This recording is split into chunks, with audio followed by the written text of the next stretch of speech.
The holy grail of US crypto regulation was just hours away from a historic vote. For years, we've been told that regulatory clarity was the missing piece of the puzzle, the one thing holding back the tidal wave of institutional capital. The one thing that would finally end the SEC's war on crypto and send us to the moon. Everyone in DC and everyone in crypto had the 15th of January circled on their calendars. It was supposed to be the day the Clarity Act moved out of committee and onto the Senate floor. But then the industry itself pulled the plug. In a twist that few saw coming, one of the biggest players in crypto looked at the bill they'd spent millions of dollars lobbying for and said, "No thanks." So, what exactly happened in those final 48 hours? Did the banks sabotage the bill? Did the politicians try to slip in a Trojan horse? Or did the crypto industry just realize that clarity came at a price they weren't willing to pay? This is the story of how Washington almost codified a catastrophe and why the regulatory vacuum might be here to stay. My name is Guy, and this is the Coin Bureau. Okay, now before we begin, you need to know that I'm not a financial advisor and nothing in this video is financial or investment advice. This is educational content intended to help you navigate the absolute circus that is Capitol Hill. If that sounds good, then go ahead and punch that like button like it just tried to ban your stablecoin yield, and let's get into it. So, to understand why this collapse is such a big deal, we first have to set the stage. We're in January 2026. The crypto market has been holding its breath for the Digital Asset Market Clarity Act, or just the Clarity Act. After the Genius Act was signed into law last year, which finally gave us a framework for payment stablecoins, the Clarity Act was supposed to be the big one. This was the market structure bill, and the goal was simple: end the turf war between the SEC and the CFTC. For most of the last 5 years, we'd lived in a world where Gary Gensler claimed that everything except Bitcoin was a security. The Clarity Act was supposed to fix that by introducing the concept of a mature blockchain. Basically, if a network could prove it was decentralized, meaning no single person or group controlled more than 20% of the tokens or voting power, then it would be classified as a digital commodity under the jurisdiction of the CFTC rather than the SEC. This was the Holy Grail. It meant that truly decentralized crypto projects could finally operate without the constant threat of a Wells notice. Senate Banking Committee Chairman Tim Scott had been working on this for months. The White House wanted it, the crypto industry wanted it. It looked like a done deal. But then came the midnight amendments. Late on Monday night, the 12th of January, just 3 days before the scheduled vote, Senator Scott's office released a 278-page amendment to the bill. Now, in Washington, they call this a manager's amendment, and it's supposed to be a cleanup of the text, fixing typos and clarifying language. But when the lawyers at Coinbase, Kraken, and A16Z started reading the fine print, they realized this wasn't a cleanup. It was a rewrite, and it was filled with poison pills. The first poison pill was a de facto ban on tokenized equities.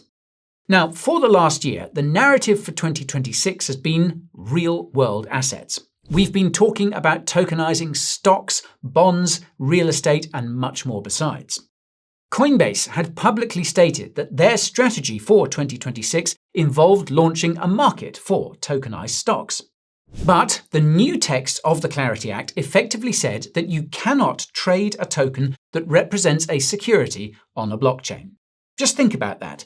The technology that promises to make markets more efficient, instant, and transparent was about to be banned from touching the stock market. It's a bit like banning the internet from being used for mail because the post office exists. But that wasn't even the worst part. What? The second poison pill was a direct attack on your wallet and a massive gift to the traditional banks. We know that the banking lobby has long been terrified of stablecoins. Why is that? Well, because right now you can hold USDC or USDT and, on some platforms, earn 4 or 5% yield. Banks hate this because they want you to keep your money in one of their crappy savings accounts earning 0.01% so they can lend it out at 7%. Now, the Genius Act last year banned issuers like Circle from paying interest. But the new Clarity Amendment expanded that ban to everyone. It aims to prohibit crypto exchanges and platforms from passing any yield on to customers simply for holding stablecoins. Coinbase CEO Brian Armstrong called this out specifically. He said it was a provision designed to, quote, allow banks to ban their competition. If this bill were to pass with this provision, then the crypto industry would lose one of its best user acquisition tools, and the banks would maintain their monopoly on interest. It's a classic case of attempted regulatory capture. And finally, we have the third poison pill: new powers for the Office of Foreign Assets Control, or OFAC, targeting DeFi. The amendment included language that would force DeFi front ends, the websites you use to interact with, say, Uniswap or Aave, to comply with strict sanctions screening and anti-money laundering rules. Now, on the surface, stopping money laundering sounds good, but in practice, this language was so broad that it could require a decentralized exchange to collect your name, address, and social security number before you could even connect your wallet.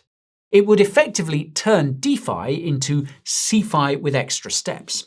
It would kill the privacy and permissionless nature that makes this technology valuable in the first place. So, you have a bill that seeks to ban tokenized stocks, kill stablecoin yield, and surveil DeFi. And this is where things got interesting. Because, despite all of this, some parts of the crypto industry still wanted to push ahead. There was a rush to vote. Leadership in the Senate wanted to jam this bill through before the 2026 midterm election cycle took over. They figured that a bad bill was better than no bill and that they could fix it in post. But one company decided that the price was too high. And if you're trading crypto in this volatile environment, you need an exchange that is actually on your side. And that is why you have to check out the Coin Bureau deals page.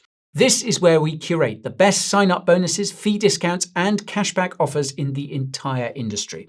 We're talking about potential sign-up bonuses of up to $100,000, trading fee discounts of up to 50%, and deposit cashbacks of up to 75%.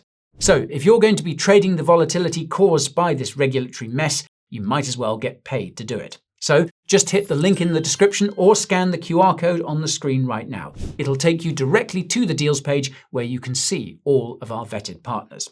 And now, back to the drama. So, on Tuesday, the 14th of January, less than 24 hours before the markup, Coinbase walked. Brian Armstrong posted a thread on X that effectively nuked the bill. He said, quote, "We'd rather have no bill than a bad bill." And this was the turning point. Now, you have to understand the power dynamics here. Coinbase is the 800-pound gorilla of US crypto lobbying. They have spent millions trying to get regulations passed. So, for them to publicly withdraw support was a massive signal to every Republican on the committee. Armstrong specifically cited the ban on tokenized equities and the stablecoin yield issue. He realized that if this bill passed, it would essentially outlaw Coinbase's future business model. But here is where it gets really spicy. The industry was not united. While Coinbase and A16Z were slamming the bill for killing DeFi and privacy, other players like Kraken and Ripple were reportedly trying to salvage it. Ripple CEO Brad Garlinghouse posted that, quote, "Clarity beats chaos," implying that even a flawed bill was better than the endless lawsuits they've been fighting for years. Kraken's co-CEO Arjun Sethi argued that walking away now would leave American companies in limbo while the rest of the world moves forward. So we had a civil war. On one side, the purists who refused to accept a bill that crippled innovation. On the other side, the pragmatists who were desperate for any kind of legal shield. But in the end, Coinbase's withdrawal was the final nail in the coffin. Why? Because the politics didn't add up. To pass this bill, Senator Tim Scott needed 60 votes in the full Senate. That meant he needed bipartisan support. But with the industry split, he lost the cover he needed. Republicans started getting cold feet. They didn't want to vote for a bill that the biggest crypto company in America was calling anti-innovation. They didn't want to be seen as handing a win to the banks at the expense of the crypto industry, especially with a pro-crypto White House watching closely. Meanwhile, on the Democrat side, you had Senator Elizabeth Warren. Although she wasn't opposing the bill because it was too harsh, she was opposing it because she thought it was too soft. She sent a letter to the SEC just days before warning that the bill didn't do enough to protect consumers from, quote, crypto predation. So, you had a situation where the Republicans were bailing because the bill was too strict, and the Democrats were bailing because it wasn't strict enough. The center collapsed. On the evening of Wednesday, the 14th of January, the Senate Banking Committee officially announced that the markup was postponed. They didn't say cancelled, they said postponed. But let's be honest, in Washington, a postponement this close to an election year is often a death sentence. So, where does that leave us? Well, we're now back in the regulatory vacuum, and the market reaction was immediate. We saw volatility in Bitcoin and Ethereum as traders realized that the regulatory pump wasn't coming. Without the Clarity Act, we're stuck with the status quo. And as much as Brian Armstrong said the bill was worse than the status quo isn't exactly a picnic. It means we could be back to regulation by enforcement. Even with a new administration, the SEC still has the authority to investigate and sue crypto projects. The difference now is that there are no new rules to stop them. The innovation exemption that SEC Chair Paul Atkins proposed is still just a promise, it's not law. And what about the institutions? Remember, the whole point of this bill was to give big money the confidence to enter the market. BlackRock, Fidelity, the pension funds, they all want legislative certainty. With the bill in limbo, likely until after the midterms in November 2026 or even into 2027, that institutional capital might stay on the sidelines a little longer. Or, and here's the cynical take, they might just find a way to do it anyway. Remember the poison pill about banks, the one that allowed them to custody crypto without holding massive reserves? That was in the bill. Now that the bill is stalled, the banks are technically still blocked by SAB 121 rules. So, in a weird way, the failure of this bill keeps the banks out of crypto for a bit longer. But here is the real lesson from this week. In the rush for clarity, Washington almost codified catastrophe. And the crypto industry proved something important this week. It, or at least some elements of it at least, proved that it has a spine. For years, crypto has been begging for a seat at the table. But when they finally got there and saw what was on the menu, a ban on DeFi, a ban on yield, and a ban on tokenization, they stood up and walked out. That is a sign of maturity. It shows that the industry is powerful enough to kill bad legislation, even if it means waiting longer for good legislation. Now, there is talk of another markup scheduled for the Agriculture Committee on the 27th of January. But let's be real. Without the Banking Committee's support and without a unified industry, that session is looking like a dead man walking. The 2026 midterm elections are looming. The legislative window is closing fast. If they can't fix the poison pills, if they can't find a way to allow stablecoin yield and tokenized equities, then we might not see a market structure bill until 2027 at the earliest. And do you know what? That might be okay. Because if the alternative is a law that turns crypto into nothing more than a digital database for the big banks, then maybe the Wild West isn't so bad after all. But I want to know what you folks think. Did Coinbase make the right move by killing the bill, or should they have taken the deal to get regulatory clarity? Let me know in the comments below.